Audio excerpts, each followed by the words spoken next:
You're listening to the ESO Network, your station for all things geek. Hello, please let me see your ticket stubs for the double-edged double bill. This week, George A. Romero gives us Monkey Shines of the Dead.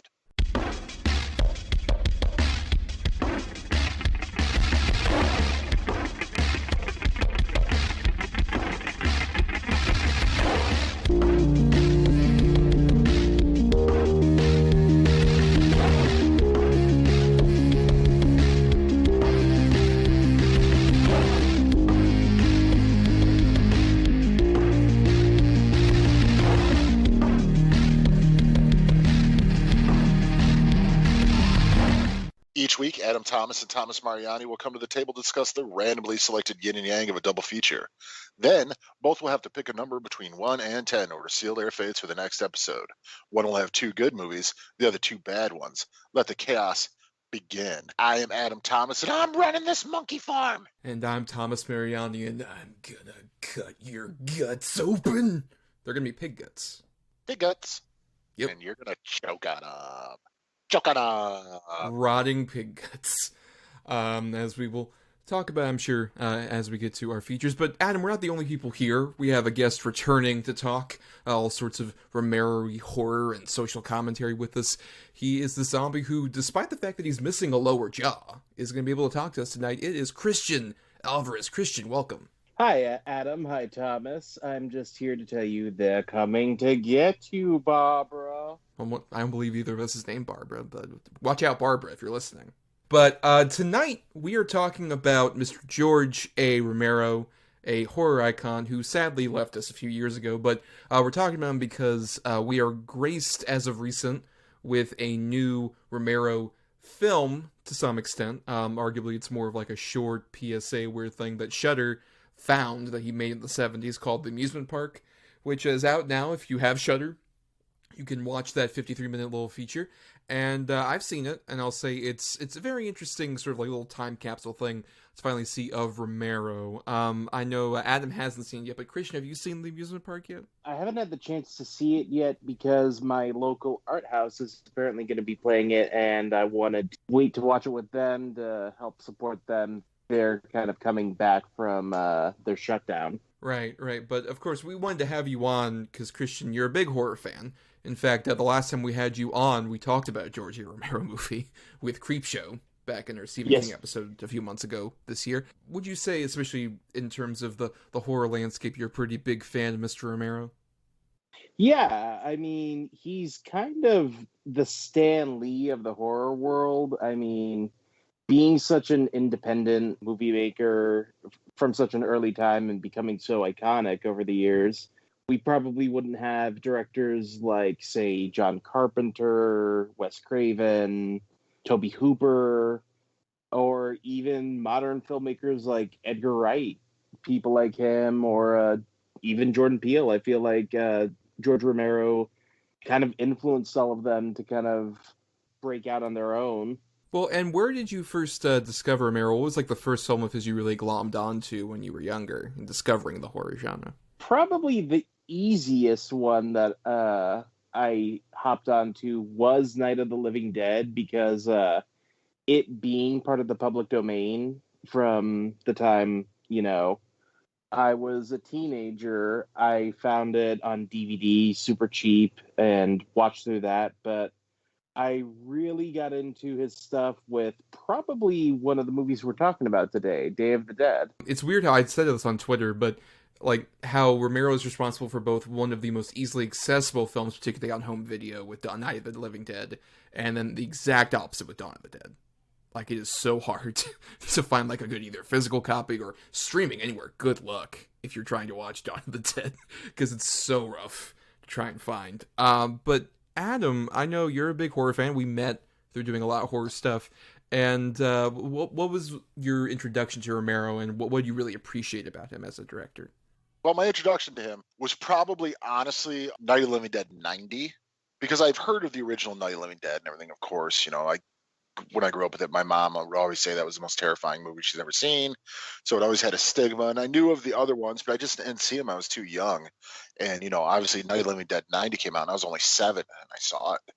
And it scared the shit out of me, but I was so fascinated by it at the same time that I kind of always wanted to go back and watch the original. And I did that probably a couple years later. And then I just kind of went down the line and watched basically everything's put out except for Amusement Park at this point. But my favorite thing about Romero is he just kind of did whatever the hell he wanted. He almost had carte blanche within his own little independent community to just sort of make the movies how he wanted to make them for the most part.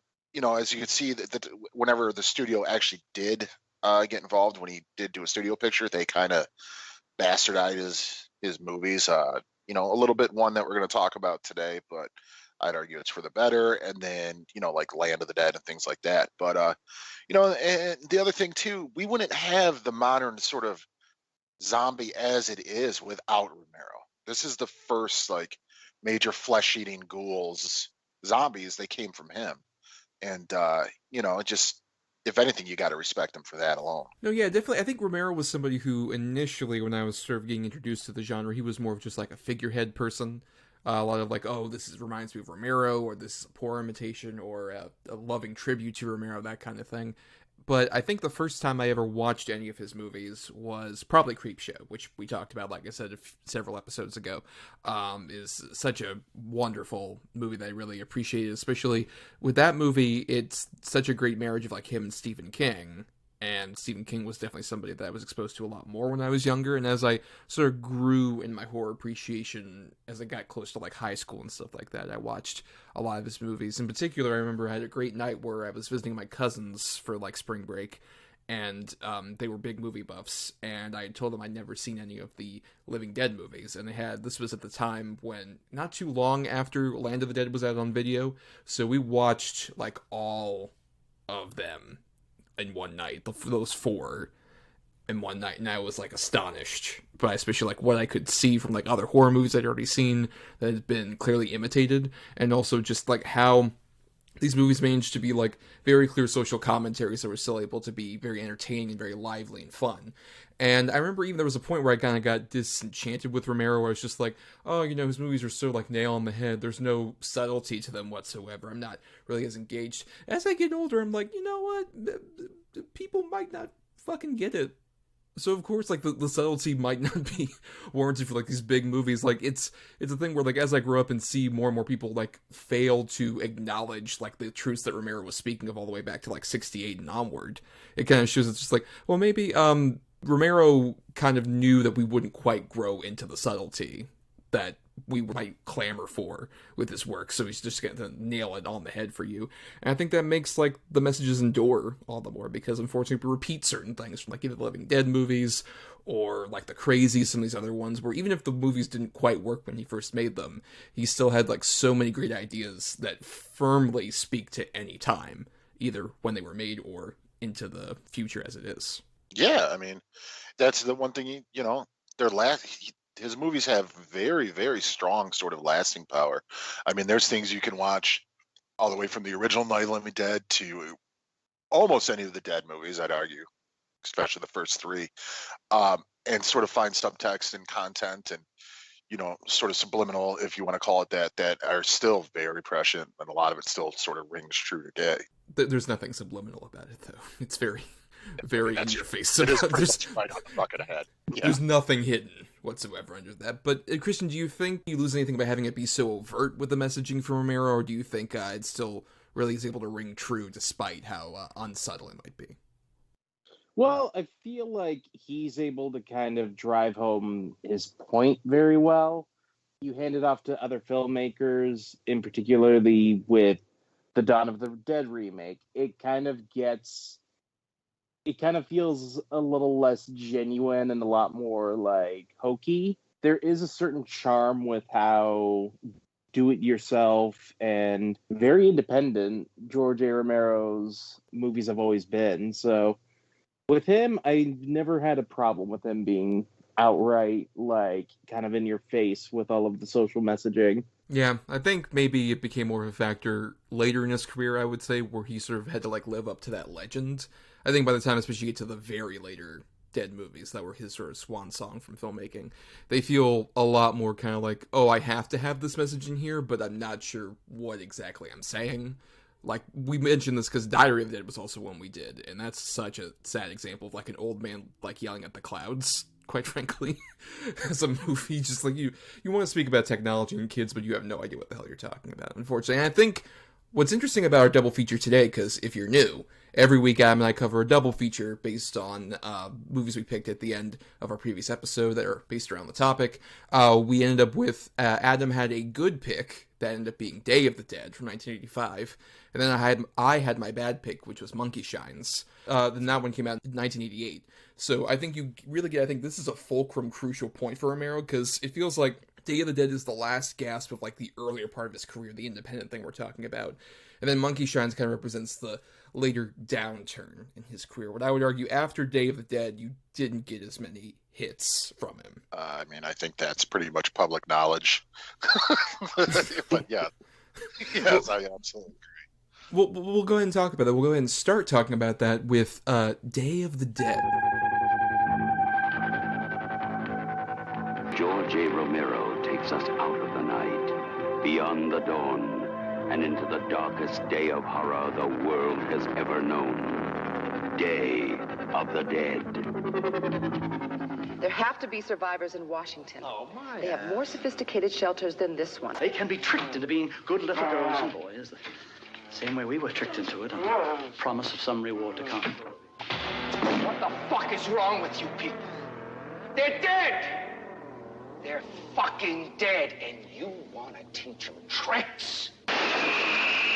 George A. Romero's Day of the Dead.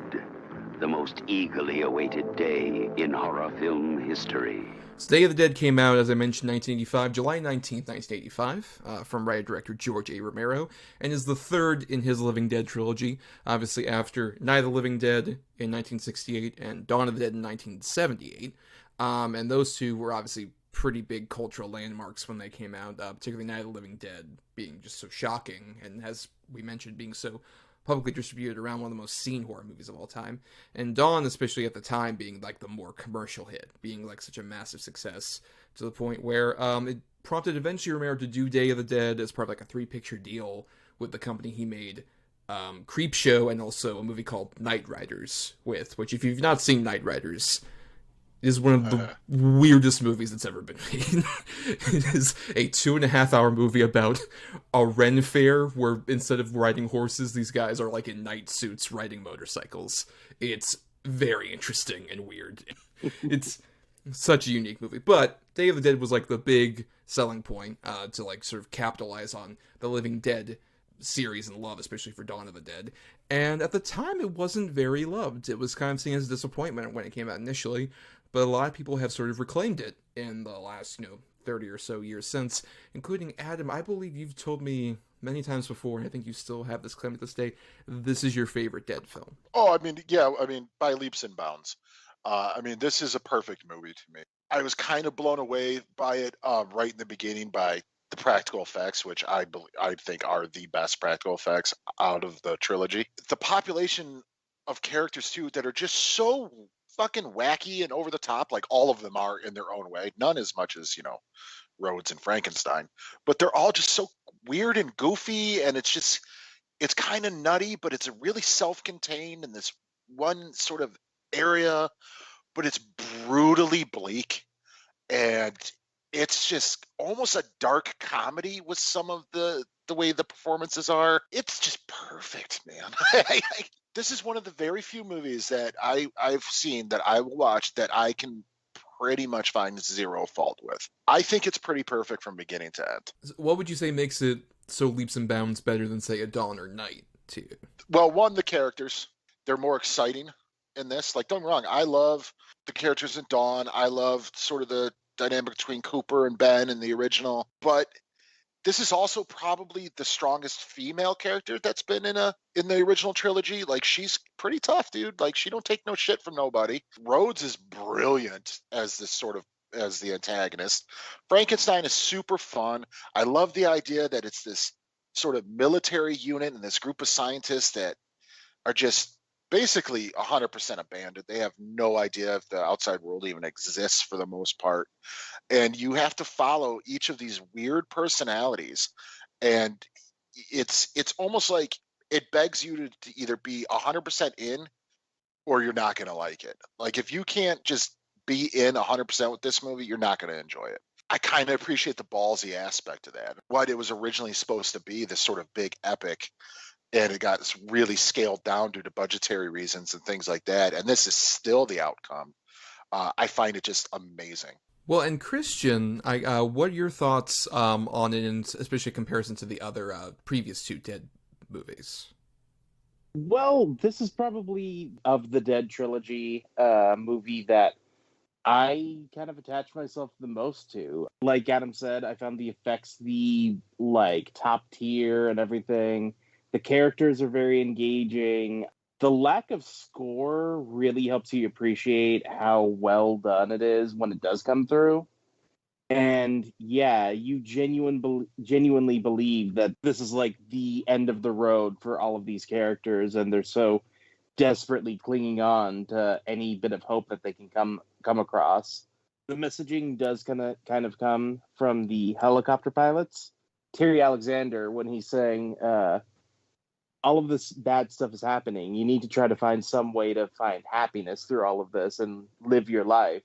Alongside that, the villains, you want to see them dying screaming, and this is the only one of the movies where you get to see the villains actually get any sort of just comeuppance. Initially, when I watched these together, this was the one I thought was the weakest at the time when I was younger. I still liked it, but I still did definitely feel like, oh, it's too talky. It doesn't have as much of the gore stuff until the very end of the movie, that kind of stuff. But I think as I've grown older, this is the only one that's grown in appreciation for me. I've felt the same way about Dawn, which is, I would still say, is my personal favorite. And I rewatched the first three leading up to this, and I still think that movie is rollicking, entertaining fun. And Night of the Living Dead is incredibly well put together for how small a budget it was, even though I do agree. I think Barbara is the one kind of issue with that movie, and I think even some of the remakes have improved on that character. But this Day of the Dead is the one that's really improved with me, especially by this watch. There was a point where, this was obviously a distant third, and now as I've gotten older, it's a very close second with a Dawn, because I think it's what you guys are talking about. There's so much of this building dread, and there's so much more of there's no time for the rollicking fun of Dawn. More people, I think, expected that at the time, but I think with Day, there's so much more of this appreciation of look, we have been here for years, and things are dwindling. Hope is dwindling. Resources are dwindling. There's not much that we have to go on here. There's not much hope.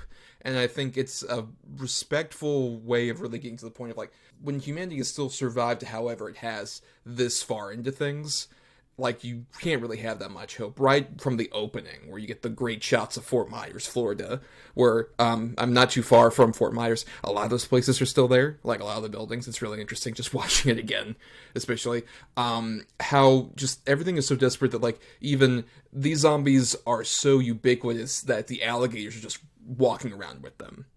Which is, by the way, incredible. They have an actual alligator walking next to these zombie actors. Kudos to the zombie actors for being able to walk around that fucking alligator. Not me. No. But I think that's what works so interestingly, is that you really get the sense that so much of humanity is gone. And even the few people that are left have completely lost whatever humanity as a desperate attempt to kind of survive.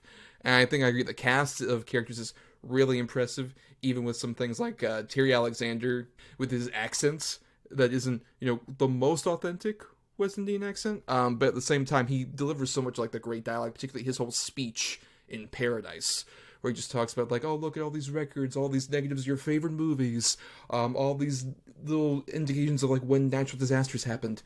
What the fuck does it matter? We're not going to learn from this. There's nothing left to progress to. There's nothing we can learn from the past. We fucked up and didn't actually learn anything when it was crucial. And I think it's really respectful. I agree that he's able to go that depressingly dark with this zombie movie in a way that I think few zombie movies do as authentically and intelligently. Yeah, I mean, and there's a reason behind it, which all zombie movies try to have a reason behind it, but this is the one that I'd argue really shows the sort of toll it takes on all these different characters. I mean, even the main characters we follow, and basically you get the idea she's addicted to some kind of painkiller. Her boyfriend is losing his fucking mind. The doctor is experimenting on the dead soldiers. The helicopter pilot and his, partner are just excluding themselves and just drinking the days away. Like it's just sort of, I really like the dynamic of really showing all these different personalities dealing with this awful, awful shit, but all in their own way, in a different way, in their own coping mechanisms. Obviously some characters are given more screen time than others in this movie, but you sort of get the idea who most of them are without having to get a full backstory. You understand who these characters are, like, the two assholes soldiers, Rhodes, all the shit. Like, you understand their character dynamic, and it's done pretty smartly and sharply. Yeah, I think particularly it has the most morally ambiguous characters. I would argue, you mentioned Laurie Candle, we should give credit to, as the main star, as Dr. Sarah Bowman, is the most noble, but everyone else, even like Terry Alexander or Jareth Conroy as like her two buddies, are still like, they're very much in it for themselves, and either like Jareth is like fully into like, I'm gonna drink as much as I can, or Terry Alexander, like we mentioned, is so nihilistic, but at the same time they're still far more sort of like sympathetic than even like a Richard Libertini as Dr. Frankenstein, as they say, who is definitely this guy who like, he's trying to research and find out more about zombies, but he's doing it through like these horrible methods of rewarding them with the guts of people who have died. Or then when we get to Joseph Pilato as Rhodes, R.I.P. Mr. Pilato, with just the most performance. Not even like the most of any adjective, just the most performance ever given in a film. Yeah, it's amazing. I feel like with Joe Pilato as Captain Rhodes, I feel like he has kind of become the archetype for any type of antagonistic character in any current zombie movie as well. No, yeah, I would definitely agree with that. I think he's become sort of like the main thing where it's like, hey, we have to have a human antagonist. We have to have him be as monstrous as possible. And I would argue, even though he is being very over the top, I think a lot of the other people, like even Anthony DeLeo Jr. plays Miguel, the one boyfriend of Dr. Bowman, who is going pretty crazy. He's also going over the top, but Pilato, at least I think, is committing so much to the idea that like a man in power would definitely like not give any shit about subtlety.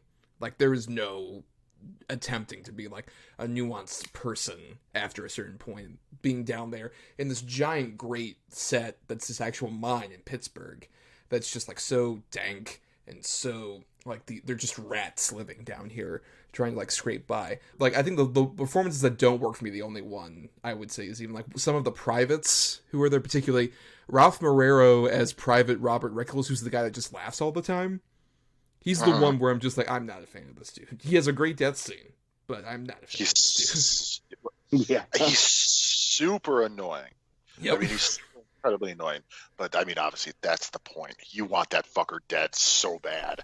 And so they definitely sell up the annoyance factor on him. I feel like a lot of that is conveyed better by the guy Gary Clark, who plays like the main sort of John Goodman-y big guy. Yeah. The private. I think he's great at just being especially so controlling, just like, this motherfucker can't even like capture anything, like you're all fucking up. He plays at least like the more human one, especially anytime he yells about Rhodes, like, Rhodes, you son of a bitch, as he's like driving away and shit like that. Great stuff. But I want to talk about especially my favorite performance in the movie is someone who's not technically human, or at least used to be, is Sherman Howard as the character Bub, which is a good transition to talk about the zombies in general, but Bub specifically, who is a zombie that the Frankenstein character is experimenting on, and is able to find, like, he recognizes certain behaviors and all this other stuff from humanity. I think Bub is the best zombie in any Romero movie. I think it's because, like, there's obviously been so many, like, in every single one of these movies, you have, like, there's the helicopter zombie, or the Harry Krishna zombie, or the first zombie from Night of the Living Dead, or the little girl zombie in the basement from Night of the Living Dead. There's so many memorable ones, but I would argue Bub is the perfect way of, I think, really translating the idea that there is still humanity left in these creatures. And Bub, like, I would argue Sherman Howard's performance is, like, Karloff level, like emotionally engaging, despite not having any dialogue, despite not being really that much of like a human character. I get so much pathos and tragedy out of that character, particularly as you see him like start to recognize things and kind of almost grow a bit more as a being. He might not be human, but he feels like he's at least getting a bit more cognitive as a being because of Dr. Frankenstein. When he sees Dr. Frankenstein dead, you just see him like really wail and have so much anger and regret over so much of these things. It's such an interesting turn that I think Romero would do some interesting things with in Land of the Dead, which I think is underappreciated, but I think perfectly handles here with Bub. Yeah, I mean, I'll take what you said as it being the best zombie in the Romero films and raise you to say it's the best zombie performance ever. The way he emotes with his eyes, and it also helps that he has those bright blue, crystal blue eyes. But yeah, just how you almost get like a father-toddler relationship with Frankenstein and him, where he's almost like teaching him all these little things, and he's really proud to show him that he can do it. And it's really kind of fantastic. And yes, they tried it again, in Land of the Dead. I mean, it's not unsuccessful, but it's not nearly as just sort of endearing as this one. Put some fucking respect on Big Daddy's name, you son of a bitch. Eugene Clark deserves more respect, goddammit. But anyway, we're not talking about that movie. Christian, how do you feel about Bub? And would you maybe agree it's the best zombie performance ever in the film? I definitely say that it is probably one of the most touching zombie performances. It definitely has inspired movies like Warm Bodies and everything, about showing kind of the humanity that remains in the undead characters. And yeah, it is very Boris Karloff like. I think what I really like is, you mentioned the toddler thing earlier, Adam, and I think that's what's so interesting is I watched a great interview with Sherman Howard where he talked about the idea that he and Romero wanted to treat the Bub character as kind of like this infant who basically hasn't been able to like really cognitively get a control over this tool that is his body that he's just discovered. And I think that's what works so remarkably well about it, is that there's an innocence to Bub. Even though he's a flesh-eating zombie, you get the sense it's like, oh, he is just this innocent person who has these vague notions of being able to like pick up a phone or play music or stuff like that.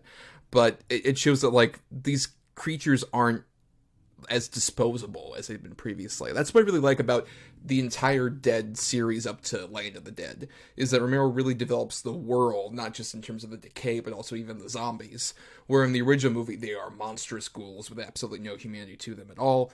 In Dawn of the Dead, there's a bit more personality there with individual zombies, but it still is very much like giant hordes who can still recognize things, like particularly going to the shopping mall, obviously.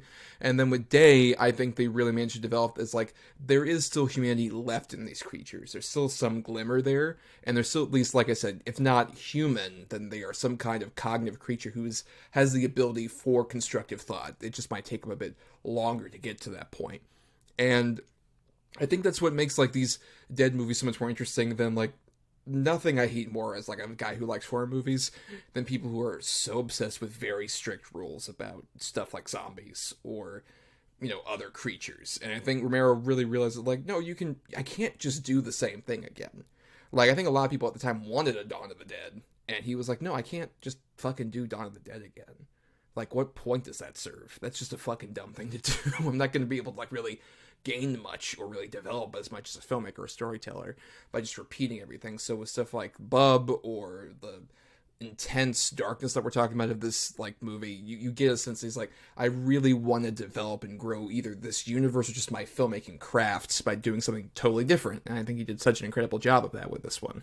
Yeah, I definitely agree. And I've heard some of that flack thrown towards his way about sort of Dawn and his later ones, like, these aren't my zombies. Hey, fuck nuts. You're telling them they're not the zombies that he created. How about he can do whatever he wants? How about anybody could do whatever they want? Because, not real. It's not a real thing. There are no set rules. There are no set guidelines. You can make them whatever you want. And I'd argue that Romero, through doing several movies, as you've seen other people who have done like a bunch of zombie movies and stuff, has had the most growth from beginning to sort of where they ended up and the most natural progression. Like if you watch Dawn and then watch Day, it kind of makes sense that this is where we would be now. It's not a huge, crazy jump.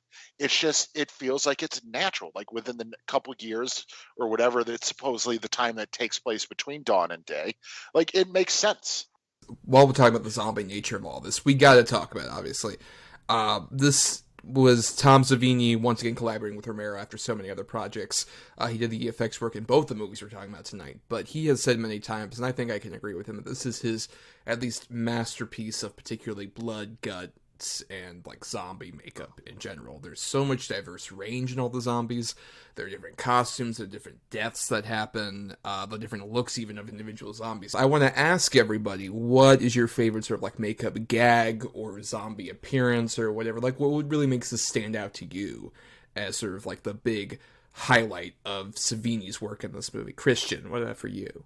Definitely say it's when the soldier is being like laid down on the wooden pallets, and as all of the zombies are like tearing at his throat, you just start hearing his voice like increasing in pitch, essentially.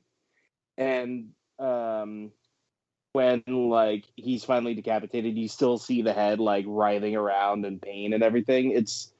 It's easily Tom Savini's like most inventive work. It's a vast improvement from Dawn of the Dead, which was already fantastic because I think Savini was tied to doing stuff like Creepshow, slasher movies like Friday the 13th and everything. So in this, when he gets to this point, he's a master of his craft. Yeah, I would argue it feels kind of like his last lingering thread. Like, it feels not just like it's his masterpiece, but it's also his last really attempt to do that, because not too long after this, he would stop doing makeup effects and start directing and stuff like that. It feels like this is his sort of big au revoir to the big makeup stuff, and he really just let it all out with this one. But Adam, what about that question earlier about what's your favorite sort of makeup effects gag in this? Well, it was going to be the one Christian said, motherfucker.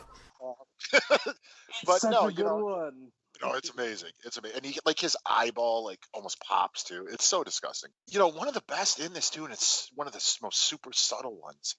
It's with the Cooper body, where his head's gone, and yet his spinal cord and brain is still there.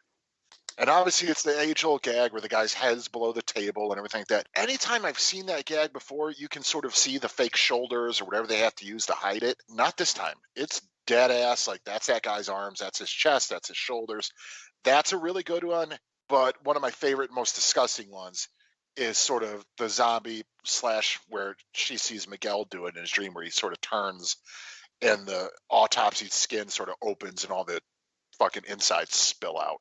It's so gross yet so effective. Yeah, and I love the fact that they did that by, like, the guy is, like, basically drooped down with his chest so that they can have the actual appliance there, which is tremendous, especially because, like, it looks like it's always even level. It feels not entirely seamless, but as seamless as you could possibly get with a pre-computer age.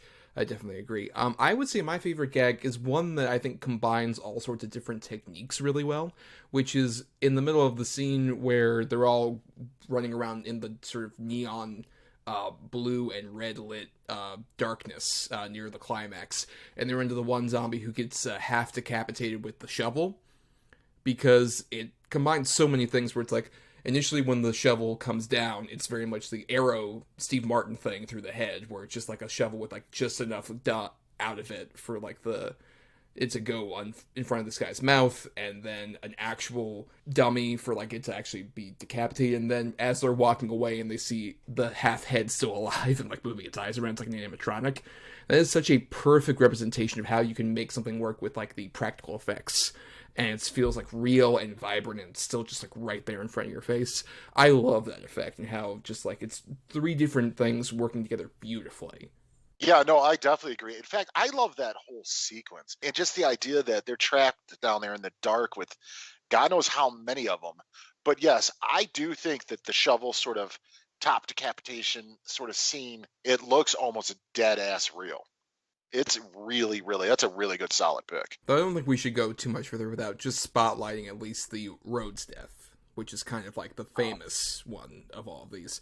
It was also so interesting given that like Joseph Pilato had so much issue with that sequence in particular, where like all the guts that he had used for all other parts of the movie had been in unrefrigerated state, so they smelled awful, and they can only do that effect once, but he's down there, especially where, like, he's mostly underneath the ground while they have the fake body there to, like, tear apart, and he is just, like, sniffing weeks of rotted gore. Yeah. Oh, that poor dude just having to, like, swift all that in. But particularly how he's able to especially manage to deliver one of the iconic zombie lines with the choke on him, which was completely improvised. Just a stellar way of, like, sending that character out. Yeah, dude, it's amazing. Just the inflection of his voice, too. Like, I love that he's not yelling in his normal tone. He's actually taking into consideration, like, oh, they just ripped him apart. I mean, even starting from he's trying to egg on Bub, and then as soon as he opens that door and all of those zombies are there, just the screaming that he does, it's like, you could tell by the look on his face that he knows he's absolutely screwed. Or even him getting shot by Bub before that. I love all that stuff. And Bub doing the salute and everything. It's so perfect. And just Bub goes off into the night, just like, fuck yeah. Yeah. Such a great zombie move. I guess also, it's like I kind of talked about earlier, before we go into final thoughts. It's so unfortunate that this feels like it's the last of an era for Romero. It feels so much like this is the last of him kind of being able to, even with, as Adam mentioned, this was originally like a larger scale. He said, like, Gone with the Wind with zombies style, like massive epic. And some of that stuff he would later do in Land of the Dead with a bigger studio budget, as he ultimately would have there. It feels like this is definitely the last of him being able to, like, make these great movies in Pittsburgh with a bunch of friends. Because after this, it would be either, like, bigger studio things where we take the long breaks and stuff like that. It's unfortunate that, like, this really does, I think, feel like not just the last gasp for, like, practical effects for, like, a Savini, but it feels like really the last big thing for Romero as well. You know, he did land and the studio got involved and really sort of fucked it up, man. I mean, I still really like the movie, but you could tell that it's not exactly what he wanted. And I think that really sort of kind of changed him a little bit, because then when you see his next two Dead films that were completely sort of he could do what he want, it's just not there. It's definitely not there anymore, which is unfortunate. But yeah, I would definitely say Day is the end. I mean, I would even argue that even in the movie we'll talk about next, but also even his few bits of 90s output also show a lot of that, like, something's a bit gone. Yeah, it definitely does feel like it's kind of a tail end of kind of his creative freedom, and also just he never was really able to recapture a lot of what made him so great in the earlier half of his career. Yeah, I think that's why Day works so well, sort of like a finale for at least this original trilogy. And even you could watch this and not watch the other three movies, and still get, I think, at least this weird thing where it's both his most, like, bitter and pessimistic one of these, but also leaves you with more of a bit of hope by the ending when they're on that island. It has this weird mixture of, like, oh, there's a lot of doom, but at the same time there's a lot of potential hope that they can survive this. But let's go ahead and go into our final thoughts, because we do have another movie to talk about. We've been going quite a while on Day of the Dead. So, Christian, your final thoughts on Day of the Dead? It's probably my favorite of the Dead series. Through the effects, Bub as a character, it's definitely Karloff level Frankenstein story with him. The characters are very interesting, and yeah, I'd say that this is kind of his triumph, and unfortunately it turned out to be his swan song as well. And Adam? I mean, I already said this is one of my favorite zombie movies, if not my favorite zombie movie. It's definitely my favorite Romero movie. I just think it's perfect. I think the characters, the gore, the production, everything about it, it works. It all comes together. And I can't recommend it enough. It's perfect. Like I said, I initially just thought, like, oh, this is all right when I first saw it. And every time I've seen it, it's really grown for me as a zombie movie, and as just a Romero movie, so many other things. I think it has so much more to say than some of his other movies do, and it says it more eloquently, if once again, not subtly, but I think it just says it so much more wonderfully, with, I agree, a lot of great characters, a lot of great makeup effects work that's phenomenal. And also, I think it also goes to show that, like, the other two movies, even though I prefer Dawn, and I think Night is great, it's interesting that those two at least had remakes that I would argue are still good, versus the two times I've tried to remake this movie, they have been maybe the worst examples. Particularly Bloodline is like one of the worst movies I've ever seen, and especially with how they completely destroy the Bub character is disgraceful, quite frankly. They could have just pissed on Romero's grave and saved a lot of money, rather than doing what they fucking did with that one. But as it stands, yeah, if you have maybe dismissed Day of the Dead, I would definitely recommend giving it another shot. I would say now, upon this rewatch especially, it's become my third favorite Romero movie in general. After Creepshow is my favorite, Dawn is second, but this is a very close third. Those are three just phenomenal films. I think it deserves that kind of praise, for sure. But before we get into our next feature, here is a promo for an ESO show you can queue up right after ours. Of the myriad pop culture podcasts, there is one that blends in with them all, flying under the radar, nagging at you at a subconscious level. Nerd Bliss, where four hosts from the Deep South and anyone they can get to appear for store-brand coffee and corn nuts talk about science fiction, pop culture, current affairs, and more. You can find us at nerdblisspodcast.com or on the ESO network. Nerd Bliss. It's one word. All right, now let's get into Romero's follow-up film, Monkey Shines.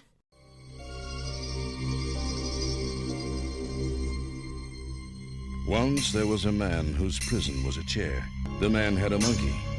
They made the strangest pair. What kind of experiment was it, Jeff? The man was the prisoner. The monkey held the key. You want to be the boss now, is that it? Stop it! No matter how he tried, the man couldn't flee. The man tried to keep the monkey from his brain, but every move he made became the monkey's gain. Did you do that, or did she? She did it. That's right. She did it. The monkey ruled the man. It climbed inside his head. And now, as fate would have it, one of them is dead.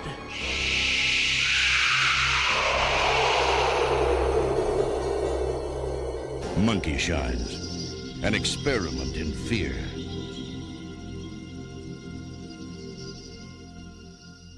So, Monkey Shines came out July 29th, 1988, based on the novel by Miles Stewart.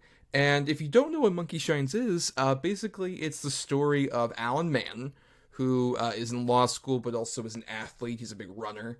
And early on in the movie, you see him get into a terrible accident that leads him to have quadriplegia.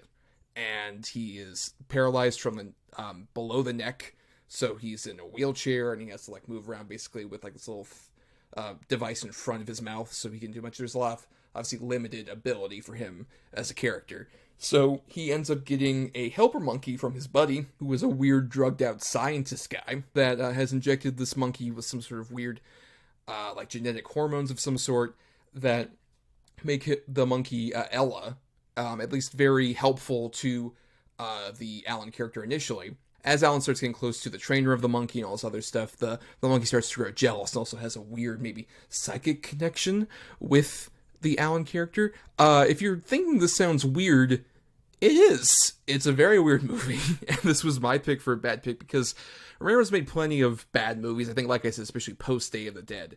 But I would argue, of his lesser movies, Monkey Shines is the most fascinating because it feels definitely like it was a studio production. We kind of mentioned this is one of the ones that got fucked with when he actually did work with a studio a few times. He wasn't doing independent movies, and it shows. But also, I find it curiously engaging, if not good, because at every turn there's a wrong decision, but an oddly watchable wrong decision, I would argue. Christian, how do you feel about Monkey Shines? You can definitely see the studio's hand in this, and it seems like in a post-Creepshow Romero's career, they were just like, well, we want this to be kind of like you do attempting to do Stephen King, but not having any idea about what makes Stephen King's works actually deliver something interesting. This feels like a very interesting mashup of both Misery and Christine, actually. I think that's pretty apt. But Adam, what are your thoughts on Monkey Shines? Man, this movie fucking sucks, dude. It's it's so boring, dude, and it drags ass. The third act of this movie feels like it takes for fucking ever to actually get to its end point. I remember when I first saw this movie, I thought it was terrible. I remember the second time I saw it, I thought it was terrible. And rewatching it today, yeah, I still think it's pretty terrible, dude. it's populated by really unlikable characters. Other than the monkey trainer, everyone else in it really kind of sucks, and which is not necessarily a bad thing, but you're supposed to sort of like get behind, the main guy, and he's just kind of a jerk. Like, I understand it's maybe because of the monkey or whatever the fuck. Doesn't matter. He's just unlikable. And I mean, long live the Tooch. Really early Tucci. Awesome. He hasn't changed at all. Excuse me, except he still has hair. That's the weird thing, is he's kind of balding at this point, as opposed to being bald. But barely, though. It's very thinning. Best part of the movie is when the guy gets hit by the truck, and he does like a gymnastics like spin in the air. Like, it's really slow motion, and it's kind of like impressive. Like, wow. It's weird where like he gets hit by this car. Normally, obviously someone would like propel forward as opposed to up like a rocket. Oh yeah, and he's doing like a beautiful 360 like spin. Like, it's pretty phenomenal. But yeah, no, I think it's such a chore to get through this one.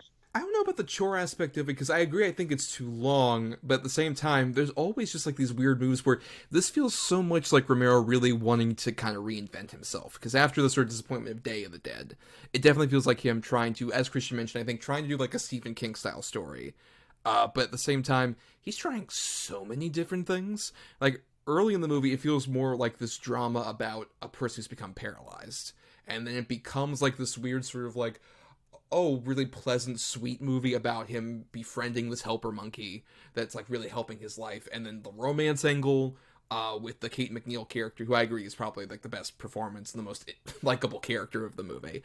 But then as it goes along, there's just like, it takes all these weird avenues, just like, oh hey, now we're gonna do a weird like science gone wrong mad scientist movie. Now we're going to do like Christian mentioned, like a weird misery kind of like, oh, I'm a crazed lover, in this case with a monkey. The monkey feels like he's just like so attached to this human. It's just like, you stay away from my man. And I gotta say also, the Ella character, which we should credit, amongst other monkeys, the main one was a monkey named Boo, as a capuchin monkey, who they trained to star in this movie. Some of the most impressive monkey acting, I would argue, in a movie.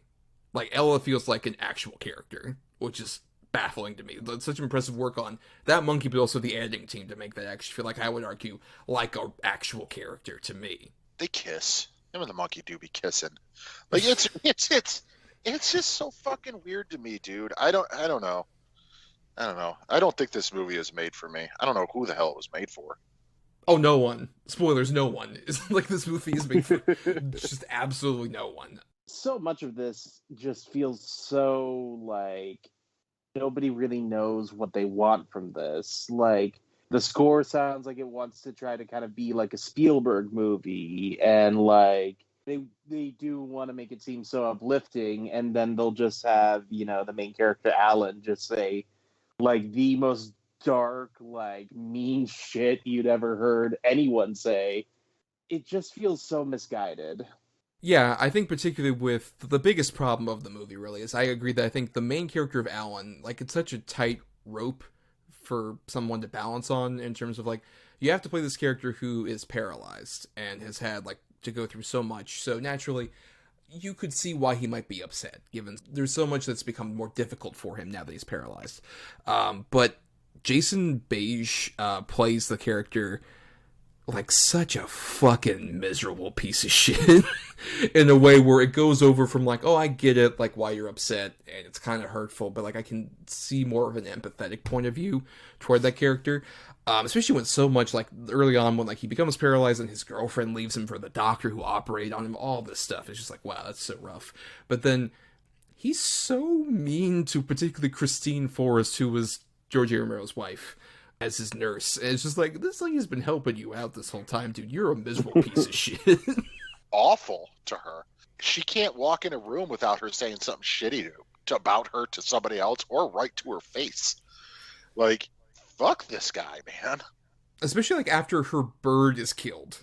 Like, that's like the most upsetting thing, where she is naturally like very upset about, like, she's this lady who like lives in his fucking house, and like the only attachment she has is like to a bird who is murdered by the monkey. And the way he reacts to it, just like, they killed my bird, your monkey killed my bird, and she's just like, that bird deserved to die. I think that's the thing where, even though I don't find him endearing as a character, I find a lot of his delivery unintentionally like so funny, especially when he's delivering all these awful things, people like his mother, or even to the Kate McNeil character. The way that Jason Beige particularly delivers stuff, even to the monkey. Like when he starts talking to the monkey during the climax of the movie, and he's just like, you fucking bitch of a monkey, and it's just cut to this fucking monkey's face.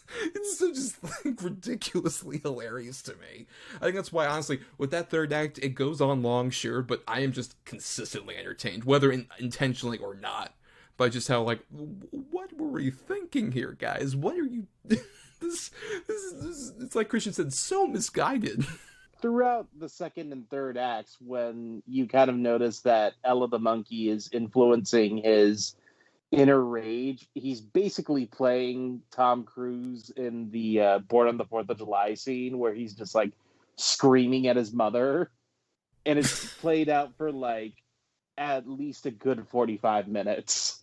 Yeah, I mean, he goes so hard on her, and then obviously he's like, because the monkey's in the house and the rage is building up, blah, blah, blah, blah, blah. But he says all this awful shit to her, and she smacks the piss out of him like 10 times, which is great. Yeah, I mean, it's great. But then it's like she leaves the room, and he's just like, Mother, please, make sure you lock your door, Mother. I'm not here, man. It's so dumb. It's just dumb. There's such a loose thing where they have this psychic connection, and she feeds off his rage, and yet she makes him feel rage, and it's like, what? Like, why? Is it because of the drugs? I don't know. Like, it's so poorly established as to like how that happens. I mean, it doesn't. It isn't established. That's the thing at all.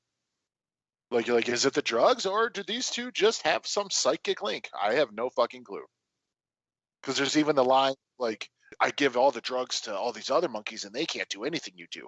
Maybe you need Alan. What? Okay, whatever. So poorly stitched together, yeah. And particularly, you're talking about John Pankow's character, who is addicted also to the drugs he supplies. He's getting high on his own supply, and his drugged out acting is phenomenally terrible. It's so bad. No, it is the best. What are you talking about? And then his fucking boss, Stephen Root. Yep, Stephen Root. Who also looks the same. He has not really aged a day, for sure, with that. And also, I just love that, like, it's one of those things where they cut a lot of stuff where apparently he was going to be much more bigger into the ultimate dark ending that would have involved him, like, injecting stuff into, like, the other monkeys, and they would have, like, grown against him or whatever.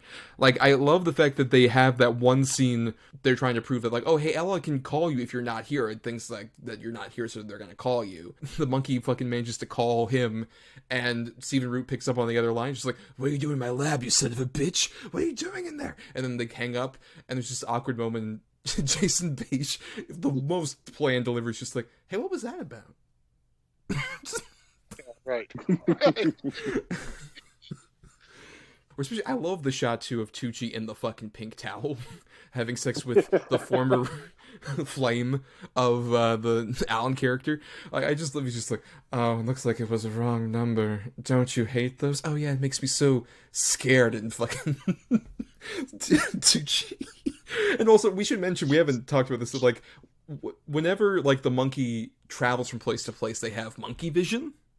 Yes. Which is so fucking funny every time they cut to that. And I love it's the dumbest shit. Okay, it's so fucking dumb. Like, he's only having the monkey vision in his dreams, and he tells him, like, I know that, I could see her running, and I feel like blah blah blah blah blah. But then at the end, he can just do it. Like, he figures out how to just bring it on, and he goes into that dumbass trance state where he's just bobbing his head back and forth, and then as soon as, like, the girl shows up, he can snap out of the monkey vision. Like, if you knew how to do this the whole time, like, what the...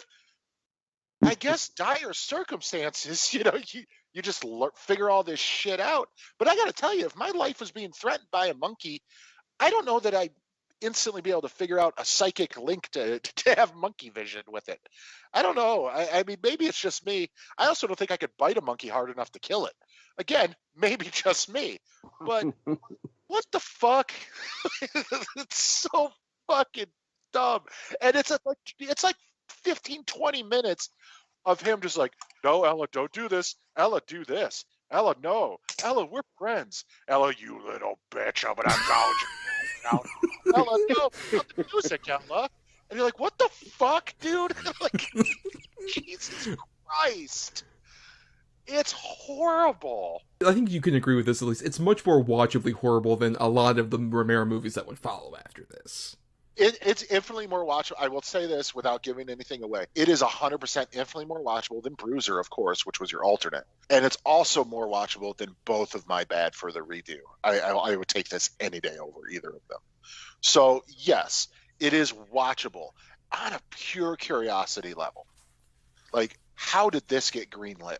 Like, who the fuck, like, read this script and was like, oh, yeah, that's going to be terrifying.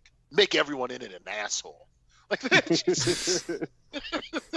Too many likable characters. Yeah. I think really the most tender moment is also one of the more, I'll give it credit for it's progressive for the time in terms of having a sex scene between an able-bodied person and somebody with quadriplegia. It's like, well, that's progressive for the time, but also, why do we have to spend so long on this, like, the passion of this particular scene? It's just like this, it feels just so weirdly incongruous with, once again, everything else. Just in the middle of it. Oh, yeah, also this extended sex scene that didn't really need to be there.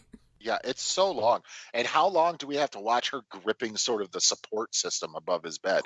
Like, dude, it's a good, like, almost a steady minute and a half, 2 minutes on just her hands gripping this thing. I'm like, okay, cool. I don't know if there's supposed to be some kind of subtext here. If there is, I ain't getting it. So move the fuck on. The way he tries to seduce her, he just headbutts her in the chest. And you know, and he's like, sorry that I love the camera shot where she's behind him sort of longingly looking at him and he's all depressed, not looking at her. And she just slowly unbuttons her blouse. I'm like, oh, what the fuck am I watching? It's so dumb. I can see why Romero at least was attracted to this on the level of, hey, I want to be able to do a movie where my protagonist is not able to move that much. And I think he tries to take advantage of that particularly. There's a lot of great shots of, like, the camera sort of focusing on him as he's turning around in the chair, or even trying to especially, like, work with the monkeys. Like I said, I think the editing does such a great job of really building up the tension of the monkey being there, even though on its face, and in practice, it's fucking ridiculous. I think they managed to build a lot more tension than they would have expected out of that. I think more on a purely visual level as opposed to, as we mentioned, the story completely falls apart with that. I feel like he was so restricted that he isn't really able to kind of have any of those really great, like, moments that you'd see in, like, any of the Dead movies or, like, Creepshow or anything. Yeah, I think he's trying to put some of that out there, and I think there are a few moments where it gasps out, but at the same time, it definitely feels way more of, like, oh, hey, I'm restricted by not just a studio that's kind of breathing down my neck, but the weird constraints of, he wrote the screenplay, but it was also based on this novel, which feels like if I had read this novel, just like, oh, this was in an airport, and it was a bestseller briefly, and it just feels like, oh, I gotta, like, really work around this dumb idea, quite frankly. It feels like it's a lot of, let me work around this dumb idea for, like, some creative things I can do. To the point where I will even say, rewatching it, I'd forgotten about, like, how the ultimately resolves with the monkey, and I will appreciate, like, how this sort of escalation of, like, oh, how many of these people die, and how much, like, the monkey's able to, like, turn off the electricity and stuff like that, even though it's ridiculous. At the same time, there was a point where I'm like, oh my god, how does this resolve again? How does he get out of this? I'm kind of intrigued by that. And then, as Adam mentioned, it's so hilarious when he fucking grabs that monkey by his teeth, like, his spine. Dude, and he shakes it around like a dog with a rope. Like when you're playing tug-of-war with your dog and it just starts going nuts trying to get away from you. That's what he does with this fucking monkey. And then he throws it into the stereo. Oh, pure gold. Just gold. Great cinema. Perfect, beautiful cinema. Monkey death. 10 out of 10 for monkey deaths. No, I mean, it's no Congo in terms of monkey death, Adam. That's true. Well, because Congo, there was a plethora of monkey death. It's like 70 minutes. I think Ella just needed one of those martinis that Amy would always have in Congo. I'd forgotten that, obviously, as with any movie you watch, live action movie, where it's like, oh, hey, there's a animal making noise, Frank Welker did it. I just realized, like, man, this is him just doing, like, the prep for the Abu voice. Because it's, like, the exact same. He's so good. I don't understand how the fuck that guy can do that. I mean, it's perfect. Yeah, like, I love, there was a story where some other voice actor talked about, he was recording, like, adjacent to Frank Welker, and in the script there was something about, like, hey, Frank, we need, like, a dragon snarling. He's like, okay, I got that. And then he does, like, a dragon snarling, a voice that doesn't exist, and he was able to just do it on the fly. But let's go ahead and get into final thoughts on Monkey Shines. Christian, your final thoughts, and also, would you say this is the worst Romero movie, or would you say it's at least a more watchably bad one? I'd definitely say that this is a more watchable one, just because it's so fascinating in how much of an oddity this is. It does come off as something that's very heavily handled by the studio and everything. George A. Romero doesn't seem like he seems so restricted and unable to really kind of go out on his own. But yeah, overall, I'd say that if you're looking to watch a man try to get a monkey to dance with him in his wheelchair, it's a 10 out of 10. It's a Peggy Lee, as we all wanted. Yes. As we all want at any time.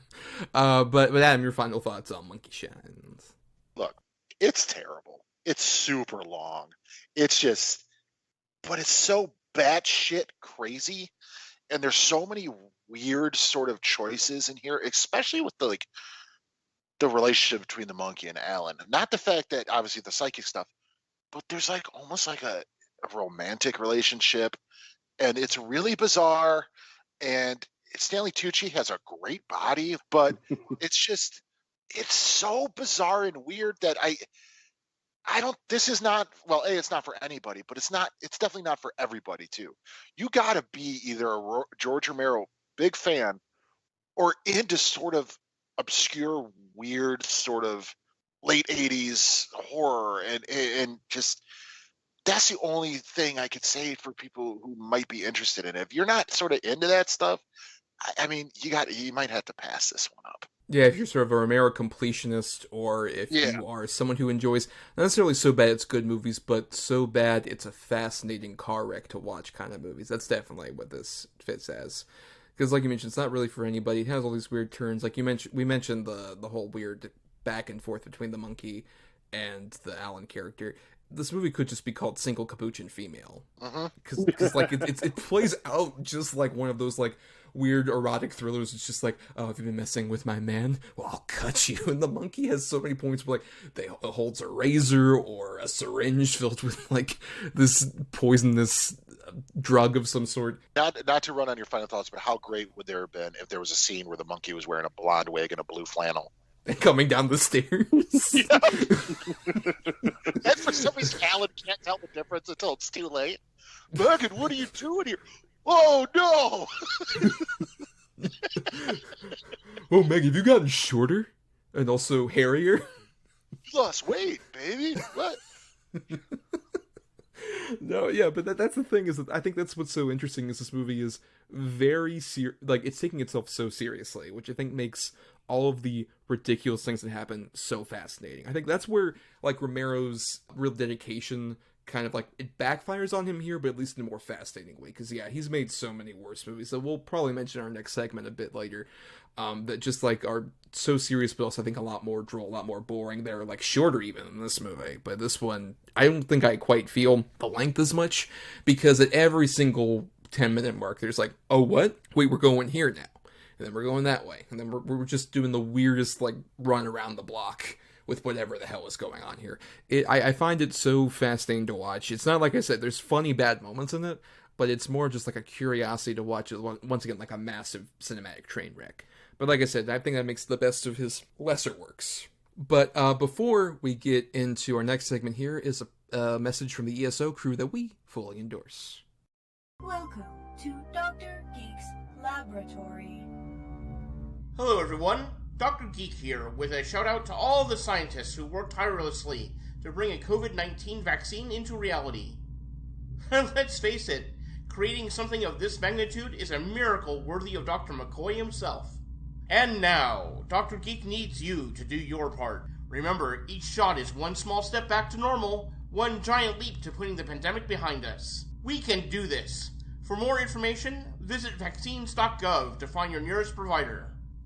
All right, now we're doing the double review, which is our segment every week where Adam and I program the best and worst possible double feature based around the topic that we're doing for the week. So to compliment, like, oh, hey, if you want to watch some movies related to Romero, we recommend a couple of these. And if you don't want to watch them, we recommend a couple of these. And Adam and I have 4 movies prepared each. And Christian, I understand, also has a few as well. Yes, I do. All right. Well, we'll definitely get into all of ours here. But first, I want to go ahead and spotlight my movies. So first, my good double feature involves 2, I think, underrated ones for Romero, where, keep in mind, we also opened this up to movies he was at least involved in, maybe not as a director, but as like writer, maybe producer to some extent.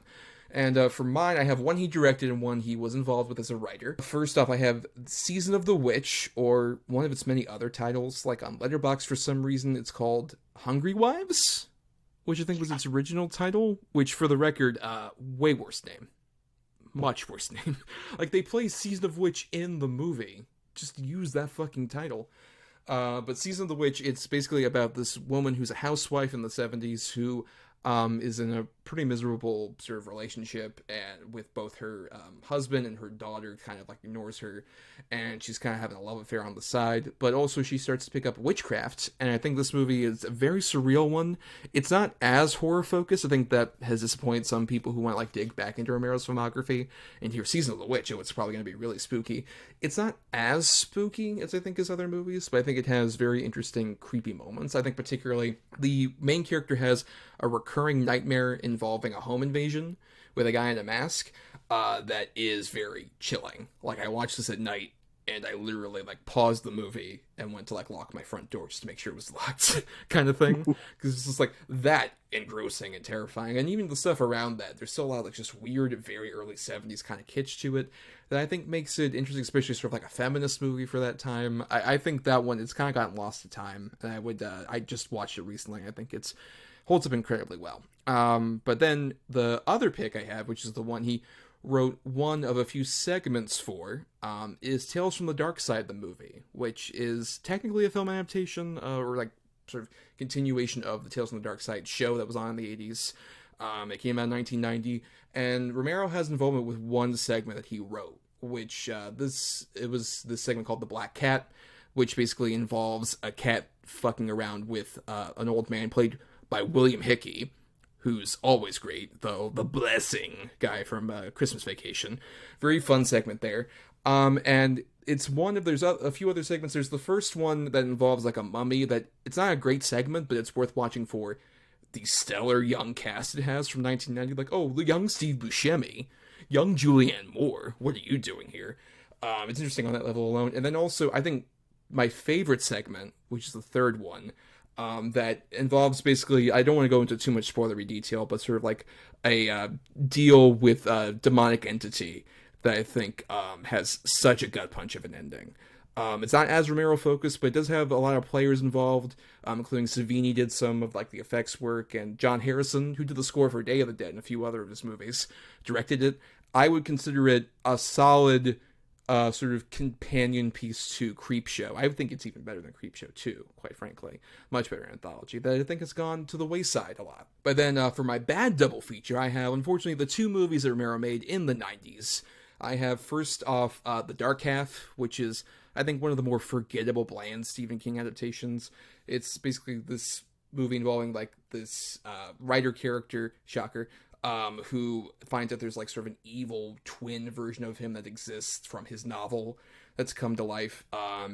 Both played by Timothy Hutton, I think, quite frankly, quite poorly. And I think it just kind of shows Romero at a very sad state, where it's not his worst movie, but it feels like kind of his most like creatively bankrupt kind of movie, I would argue. And then the other one I have is also an anthology, where Romero directed one of 2 segments for, called Two Evil Eyes, where one was directed by Romero, which is a segment that involves basically a woman who, played by Adrienne Barbeau, who ends up marrying this richer guy who's dying for his money.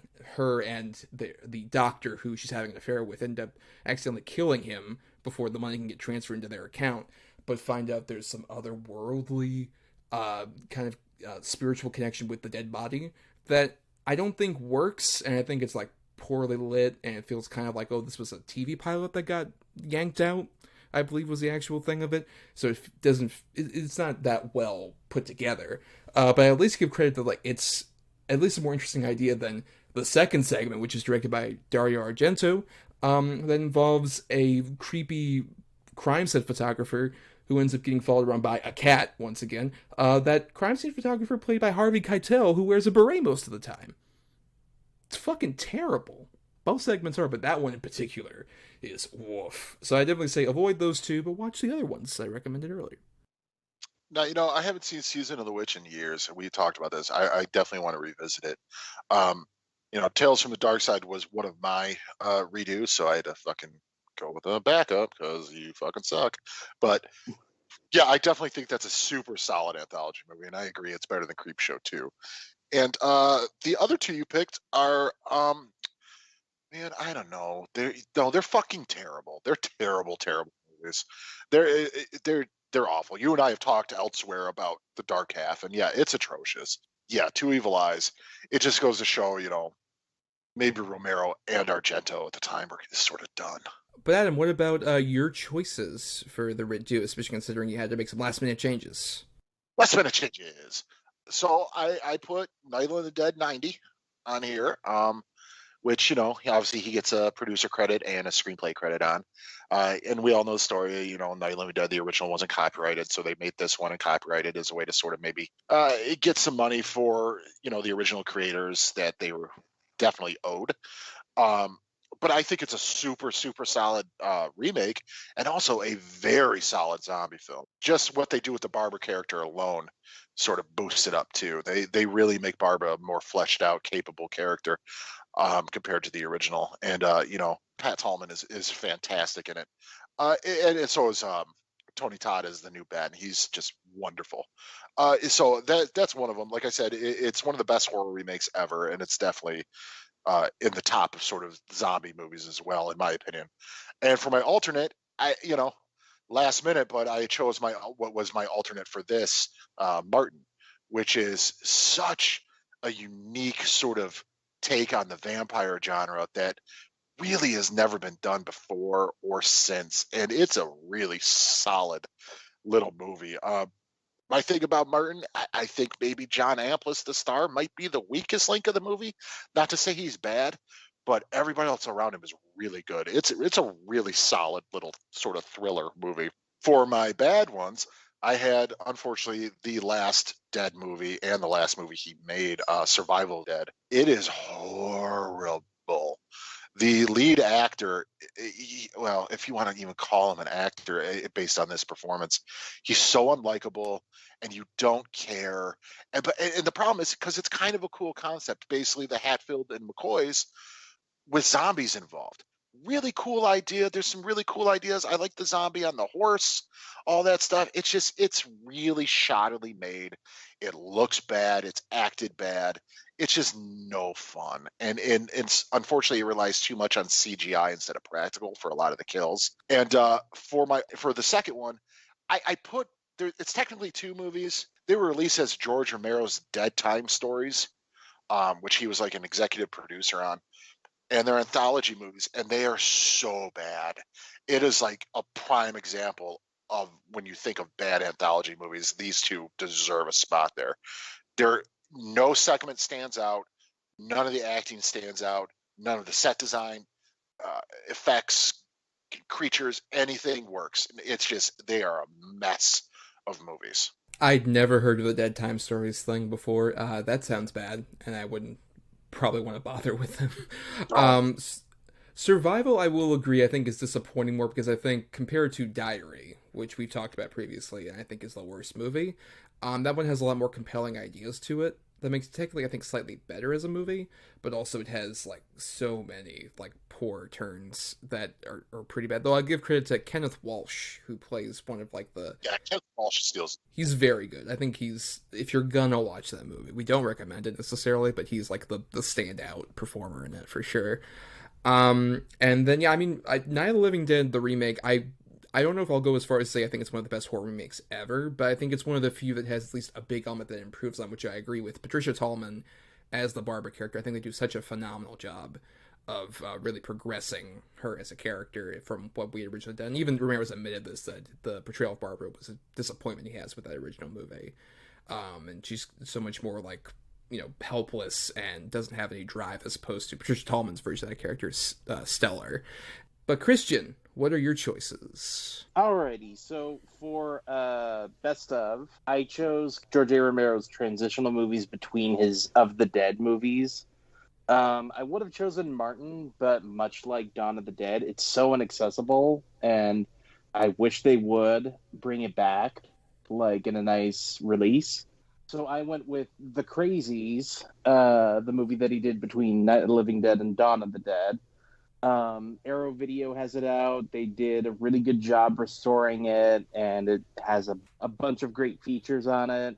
And of course, my other choice is the movie we talked about on my last episode with you guys, Creepshow. It's such a fantastic transition between Dawn of the Dead and Day of the Dead, and it works so well because it's a perfect blend of both Stephen King and George A. Romero's strengths that I'd say it's damn near one of my favorite horror movies, if not my favorite anthology movie. And then for worst of, I chose both of the Day of the Dead remakes. The 2008 remake, it seems like it's trying so hard to be the Zack Snyder Dawn of the Dead remake that it's like, it even casts Ving Rhames as Rhodes and Mina Savari's back, and you're just like, it's like you guys were in the other remake, but you're not reprising anything. You're just playing like these different characters. It's one I haven't seen in forever, but it's one that I'm just like, I'm not enthusiastic to go back to revisit. And then Day of the Dead Bloodline, Thomas, you brought that up. It completely shits on the Bud character, and just, the original is such a great movie. It's like, yeah, I get why they kept on trying to remake that stuff, since there's several remakes of Night of the Living Dead, but neither of the remakes of Day of the Dead have worked. Yeah, Day of the Dead Bloodline, like I kind of mentioned earlier, what they do to Bub, which... bit of content warning with I can't believe I'm saying this about a fucking zombie movie, but sexual assault warning. The Bub character is rewritten where, like, he initially tries to assault the main character at the opening before he turns into a zombie, and then later he has the human remnant of his personality that makes him want to rape the main character again, and he chases after her. I can't emphasize enough how fucking awful and exploitative and shitty that is as a thing to do. And just ruin, once again, like, such an interesting character. It is like, it ruins so much, and it's just like, it's like I said, it's one of the worst examples of just like, to go from a Day of the Dead to that Day of the Dead Bloodline movie. It's incredibly offensive, not just on that content warning level, but just on any kind of cinematic level. Just a giant fuck you to everybody involved with that movie. I mean, just because you have the name recognition of a huge franchise doesn't mean that you have the right to, like, completely shit all over it. No, I completely agree. And, the thing with the other one, and I'm not pointing anything out, but, Mina Savari she wasn't in Dawn of the Dead. But they definitely, with Ving Rhames, because I remember the trailers for it, they wanted people to think it was a sequel to Zack Snyder's Dawn of the Dead, 1,000%. And it fails on every fucking level. I mean, and what they do with the Bub character in that, first of all, he becomes Bud. He's not even Bub. And the reason that he doesn't eat people is because he was a vegan before he was killed. That's their explanation. How fucking stupid. Oh, and also Nick Cannon. So, big win. I don't even want to give the Jonathan Shake Bloodlines one even attention. It's so fucking atrocious. I mean, it's terrible. And then obviously we've said everything we can say about Creepshow. It is, if not the greatest horror anthology of all time, it's tied for number one in my opinion with Trick or Treat. It's a perfect movie. And I mean, Crazies, I like it. I don't think it's great, but I do think it's pretty solid. Unfortunately, that's one of the few times where I actually do prefer the remake. I really enjoy the remake to the Crazies. Which we've talked about also previously on the show. Right, exactly. Yeah, go ahead and go to our backlog. But I do like the Crazies. I still think it's a pretty fun little almost experiment from Romero. But it also feels like one that, like, there's enough things that I think are interesting in that one, but also enough things that they get wrong to where I think it's one of the ones worth remaking. I would definitely agree upon that. And, you know, it was mentioned, I didn't have much chance to say about Martin, but if nothing else with Martin, that's the one I would definitely recommend anybody seek out, because that was the most underrated, I would say, of his entire filmography, because it's basically like, imagine a vampire story that is much more in the vein of like a Taxi Driver, where it's this character who feels like you're not quite sure where he is mentally, where he might not even be a vampire, and he's more just like a serial killer. It has such an interesting psychological line that does such an incredible job with. And also a shout out, you know, to, I would argue John Amplis, as much as Adam was decrying him early, I think it's a phenomenal performance. And I think it has like so many different layers to, especially that character, for where like there's a lot of tragedy, but also a lot of like genuine unnerving that's going on with him. Yeah, it's a stellar vampire movie that deserves a lot more love. But on that note, thank you all for listening. We're going to start exiting the show here. We want to thank some people like Chris Oliver for the intro and outro music used in our show. Listen to more of his music at chrisoliver.bandcamp.com. Thanks to Christian Thor Lally for our art. Follow him on at Night of Water. That's night with a K _of _water to check out all of his other great work. And thank you to our Patreon supporters over at patreon.com/DEDBpod, where for just $1 a month, you get to vote in polls for stuff that we either one of the two movies, or also even, you know, topics we do for the show. Like this week, you all get to vote on a poll that'll be for in July. We wanted to do an action hero spotlight episode that we haven't done one of those in a bit. And we're picking between the two action stars of Jason Statham versus Jean-Claude Van Damme. Yeah. Yep, the muscles from Brussels versus the brute from Britain, which is my thing.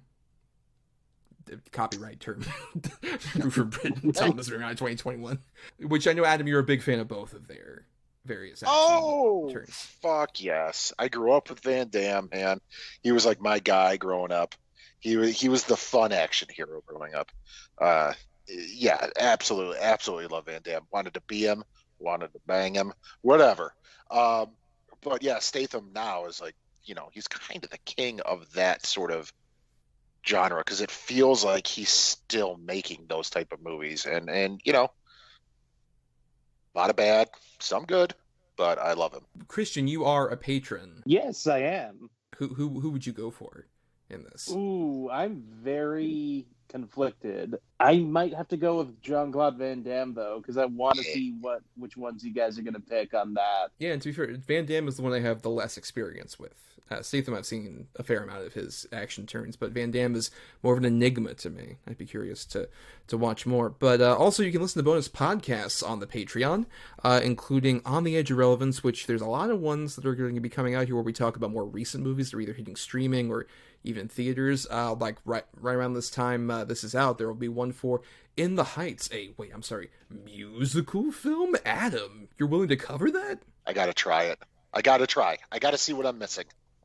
I haven't watched it yet. I'm gonna watch it tomorrow, and I'm going to predict now, and I hope I'm wrong. That I'm gonna be like, yeah, all right, whatever. Yeah, it was okay, cool. Jimmy Smits, all right. Well, you'll get to hear all about that, especially, we're intentionally recording it tomorrow because I'm seeing it in a big-ass Dolby theater, because it feels like a movie we're seeing in a big-ass screen. You all get to hear about that on the Patreon. Like I said, for just $1 a month, you get to hear that, all sorts of stuff like that. You'd be like Christian, which thank you for being not just a patron, but also for being our guest. We always love having you on, Christian.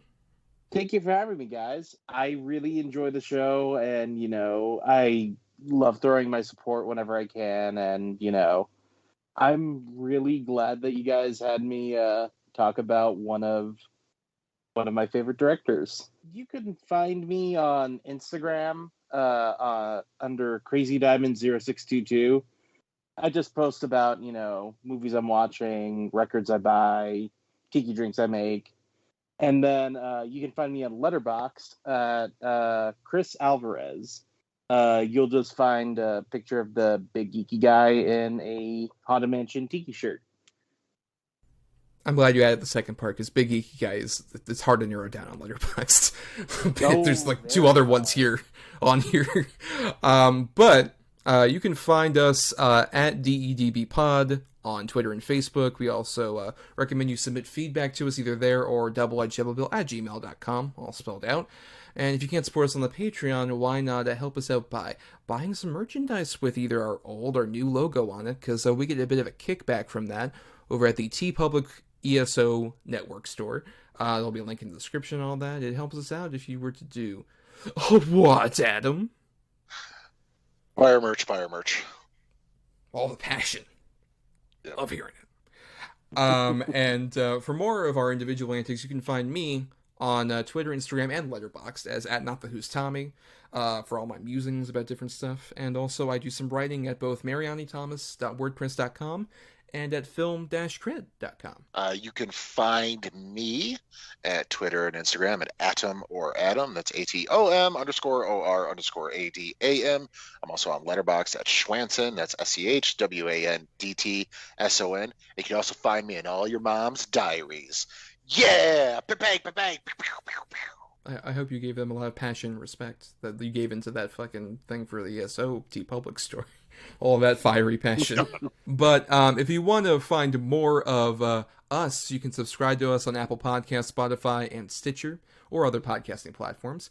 If you're listening on the ESO network, why not dig into all the other great shows that are on there? Or if you want even shows we did before we joined ESO, go to our main Podbean feed. And if nothing else, if you can't buy the merchandise or support us monthly on the Patreon, the way to help us out for completely free is to rate, review, or share the show around, because that gives us more visibility and gets people to listen, and rises up whatever weird algorithm the podcast Apple Store does. Yeah, whatever the hell that's all about. But yeah, just share us around. We'd appreciate it. We like it. If you don't, you can still keep listening, I guess. Yes, for sure. But Adam, it's time to finally pick our films for next week. And next week, it's a big week, because our patrons voted on this particular topic. Since places are opening up, people are getting vaccinated, and you know what that means? It's time to revisit our family, because we're doing the Fast and Furious franchise, finally. Curious franchise, we've been wanting to do an episode about this for a little over a year, since Fast 9 got delayed, but now all things are clear that it is coming out in theaters finally again, F9. And, Adam and I have been doing some movie night stuff on our own, and we're both have revisited all the Fast movies, and it's a very fascinating franchise to talk about. It's definitely that. Well, we'll get into all that, because, Adam, you have the two bad choices for that particular episode. I got the two good ones. And each week, we assign them between 1 and 10 for our good and bad choices. And, one of us ends up picking a number between 1 and 10, and that gets us our good and bad choice. But keep in mind, the Godfather rule is still in effect, which basically means that if Adam or I hear one of these choices and we don't like it, we have the ability to do this only once for the next year, to veto it by saying, actually, I'll take the cannoli as the magic word. So Adam and I both have that option, but Christian, since you're our guest, please pick a number between 1 and 10 for my two good choices.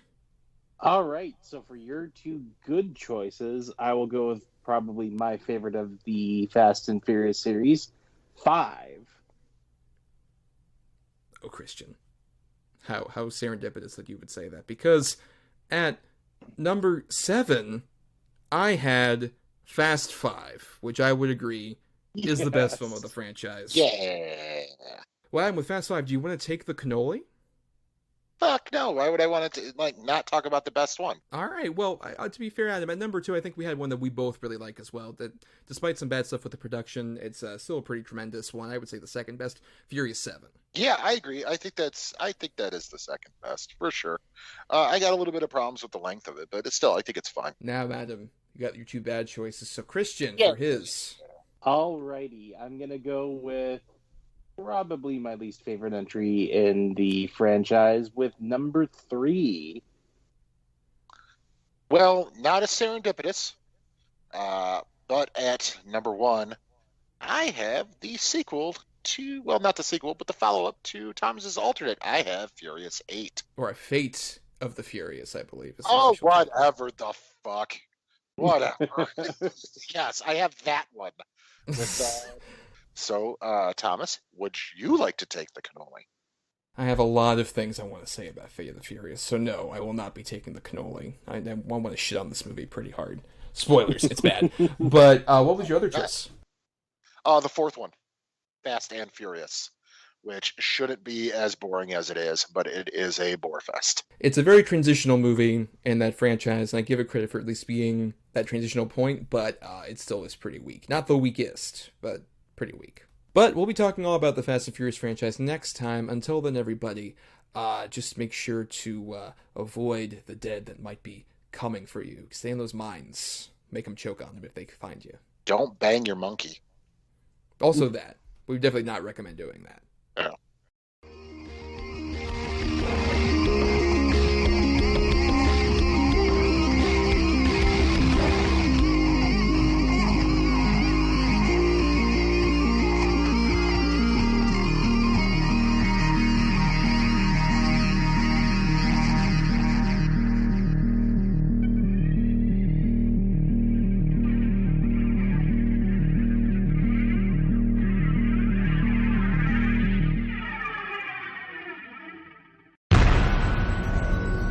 This has been a broadcast of the ESO Network. Be part of the crew and help support our shows by donating to our ESO Patreon or by shopping at the TeePublic store, which can all be found at www.esonetwork.com. The ESO Network, your station for all things geek.